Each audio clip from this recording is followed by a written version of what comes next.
Welcome to the Fantasy Addiction Network. Today we're recapping Week 15 of the Texans-Titans game. Final score on this one, Texans 24, Titans 21.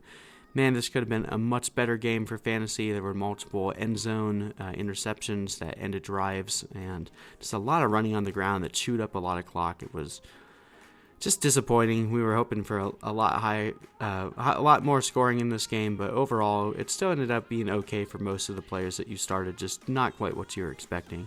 So we'll start with the Texans, breaking down Deshaun Watson's game. He went 19 of 27, 243 yards and 2 scores.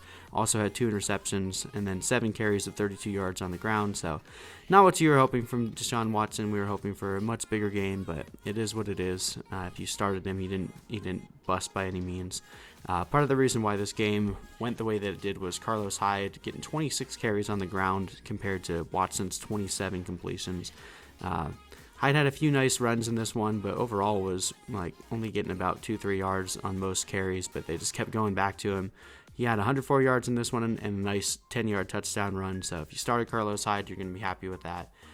Duke Johnson with barely any work in this game, 2 carries for 4 yards, also went 2 for 3 for 19 yards through the air. The third one was actually, it would have been a touchdown, but the Titans defender got there just in time and intercepted it. That was one of the red zone interceptions there, so it could have been a much better day for Duke, but that's not how it worked out. In the receiving game, the trio of Hopkins, Fuller, and Stills. Hopkins getting most of the volume. He went 6 for 8, 119 yards. Fuller, also decent volume, 5 for 7, 61 yards. No touchdowns for them. Both of the touchdowns went to Kenny Stills, who went 3 for 3 and 35 yards, but got both of those touchdowns. So for the few of you that started Kenny Stills, he had a nice day for you. Really nothing from the tight ends. Jordan Akins, 2 for 2, 7 yards. Darren Fells, 1 for 2, 2 yards. Just no tight end work in this game. All right, jumping over to the Titans side, Ryan Tannehill still getting it done. 22 of 36, 279 yards, 2 touchdowns, 1 junk interception where the receiver basically had it and he just let it out of his hands straight into the defenders. So that could have been a touchdown right there. Tannehill could have had a much bigger day, but he also had 3 carries on the ground for 10 yards and a touchdown. So 3 total touchdowns. If you started Tannehill, he's still going to be one of the better quarterbacks on the week, so you'll take that.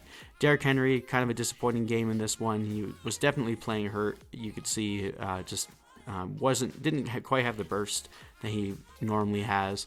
21 carries for 86 yards and no touchdowns in this one. That snapped his 4-game streak of having a touchdown each game. Dion Lewis ended up getting a receiving touchdown in this game. He had 3 carries for 10 yards and then that 1 reception for 11 yards and a touchdown. So if you started Dion Lewis thinking that Derrick Henry wasn't going to play very well, you ended up getting bailed out with a touchdown. A.J. Brown is the truth. He went 8 for 13 receptions on 114 yards and a touchdown. That's 2 weeks in a row now of absolute dominant performances. He gets to play the Saints next week.